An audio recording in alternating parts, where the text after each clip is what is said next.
I want to begin with you, Gina. You know, you said that you wouldn't wish cancer on anyone, but at the same time, you wouldn't trade your experience for the world. Explain that to us.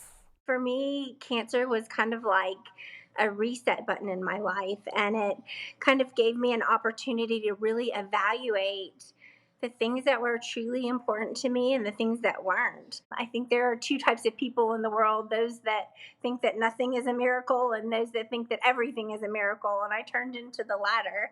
And, the sunsets are so special to me now. And just, the look in my kids' eyes and my husband when he takes care of me, and he's so loving and caring. My mom is definitely someone I look up to and someone who teaches me how to maneuver through life with the best outlook possible, in my opinion.